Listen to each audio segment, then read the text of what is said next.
आज 79th birthday है। पाकिस्तान की जब बात करें तो हमने बहुत सारी चीज़ें खोई, लेकिन ये वाला जो बर्थडे है पाकिस्तान का वो स्पेशल रहा है। लेकिन पाकिस्तान जैसे गरीब मुल्क, ये भूखी नंगी कौम, prime minister of Pakistan, field marshal, सभी क़यादत ने ये फरमा दिया है कि पानी हमारी डेडलाइन है।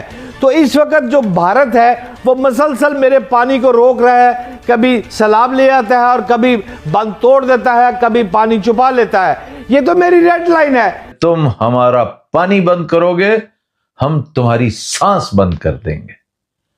वो दिन और आज का दिन हमारा पानी बंद है और उनकी सांस चल रही है। शहबाज शरीफ साहब, आप क्या प्राइम मिनिस्टर ऑफिस में बैठे छनकना बजा रहे हैं?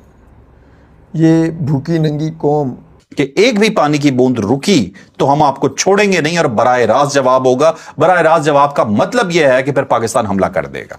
इनके 5000 जो छोटे मोटे डैम बने हुए हैं, ये फिर सर वो अपने डैम गिनते ही रह जाएंगे कि कितने रह गए और कितने चले गए।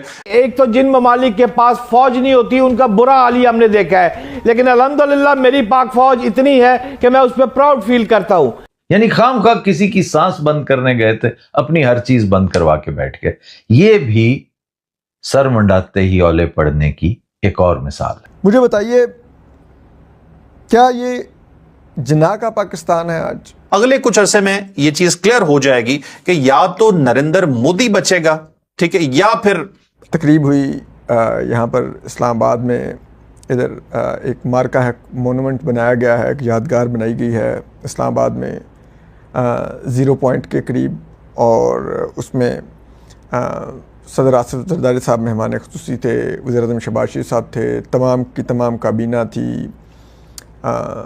जय हिंद दोस्तों, हिंदुस्तान में स्वागत है। दोस्तों, आपको बता दें कि पाकिस्तान के आज़ादी के दिन शहबाज शरीफ ने फिर से भारत को धमकी देते हुए कहा कि, लेकिन धमकी क्या देगा दोस्तों?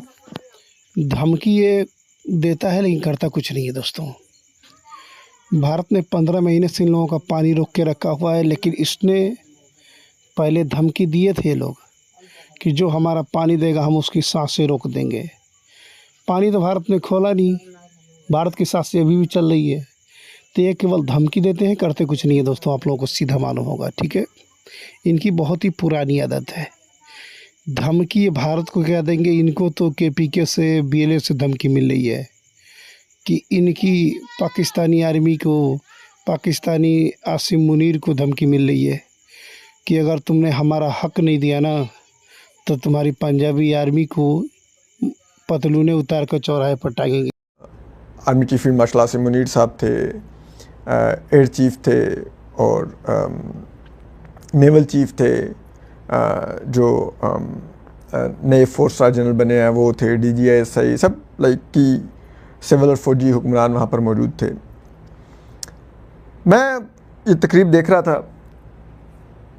अब देखिए कि ये जो तकरीब जहाँ पर इसका इनेकाद हुआ है, ये 12 एकड़ के रकबे पर बनाई गई ये यादगार है, और 12 एकड़ ये रकबा जंगल था, दरख्त थे, इस्लामाबाद को ऑक्सीजन देते थे, इस्लामाबाद में टेम्परेचर नीचे लाते थे। उस 12 एकड़ जंगल का सफाया करके, उसको गंजा करके, वहाँ पर एक कंक्रीट का एक यादगार बना दी गई है, सिर्फ इस एक दिन की तकरीब के लिए। आप ये देखिए कि इस जहाँ पर ये यादगार बनी है, उसके बिल्कुल साथ इधर शक्करपड़ियाँ पर अब परेड के लिए भी बना हुआ है, जहाँ पर 23 मार्च की पूरी परेड होती है, ठीक। वहीं पर एक साइड पर भी ये मोनूमेंट बन सकता था, ये यादगार बन सकती थी। इतना बड़ा वो भी रकबा है जहाँ पर आपके तमाम फ़ौजी साजो सामान की नुमाइश होती है, टैंकों की, मिज़ाइलों की, लड़ाका तैयारों की, रडार सिस्टम्स की, बख्तरबंद गाड़ियों की, फ़ौजी दस्तों की, सब कुछ की वहाँ पर परेड होती है। वो इतना बड़ा वो बना हुआ है, सड़कें उधर बनी हुई हैं, सब कुछ है, तो वहीं पर बना लेते। यहाँ पर 12 एकड़ जंगल दरख्तों का सफाया करने की क्या ज़रूरत थी? और फिर इसकी तामीर पर 2 अरब रुपया कास्ट आई।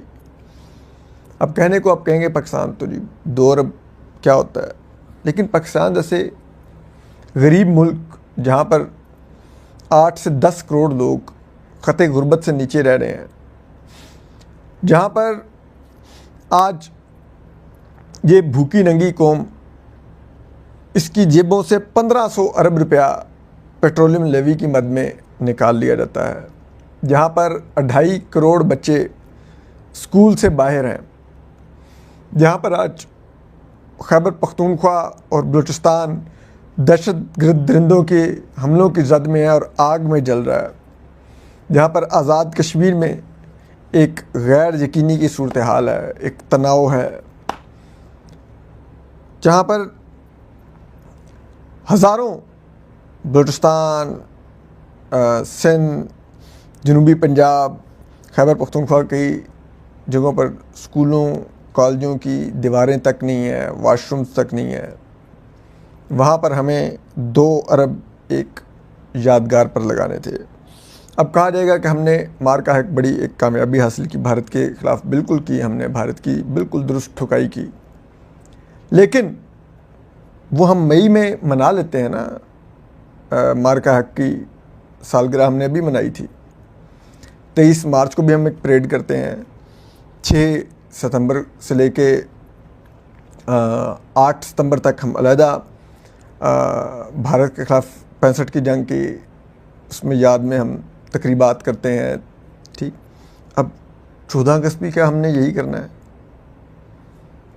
किस लिए? वो FWO के तो चलो दिहाड़ी लग गई, ठीक है, वो फ़ौज का एक ज़ैली इदारा है तामीरात का, लेकिन ओवरऑल मुल्क को क्या मिला? अगर हमें लगता है कि हम कौम का मोराल इन चीज़ों से बूस्ट कर रहे हैं, तो कैसा मोराल कौम का बूस्ट हो रहा है? कभी हमने ये जायज़ा लेने की कोशिश की है कि हमारे यहाँ पर लोगों के घरों में आजकल रात को खाने के लाले किस तरह पड़ते हैं? ये वो पाकिस्तान है जहाँ पर लाहौर के थाने में 2 बच्चियों की मौत हो जाती है और फाइल बंद हो जाती है कि दोस्तों ये लोग भारत की सासें क्या रोकेंगे? इनकी सासें तो खुद BLA, KPK और ये सब इनके स्टेट ही रोक रखे हैं। उनका हक मार करके जिस तरीके आसिम मुनीर खा रहा है ना, वो सब लोग खुले धमकी दे रहे हैं आसिम मुनीर का नाम लेकर के कि आसिम मुनीर अगर इस बार हमारा हक मारने की कोशिश करेगा तो उसकी पतलीनें उतार कर जो है चौराहे पर टांग देंगे।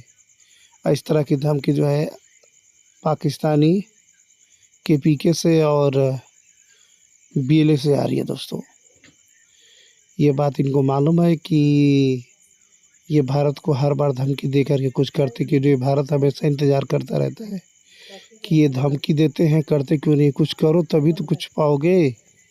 लेकिन उन्हें मालूम है, ऑपरेशन सिंदूर के दौरान ही उन्हें पता चल चुका था कि भारत को छेड़ना जो है वो मगरमच्छ के मुंह में हाथ डालने जैसा होगा, इसलिए धमकी देते हैं, लेकिन कोई रिएक्शन नहीं करते हैं। दोस्तों इतने डरते हैं भारत से।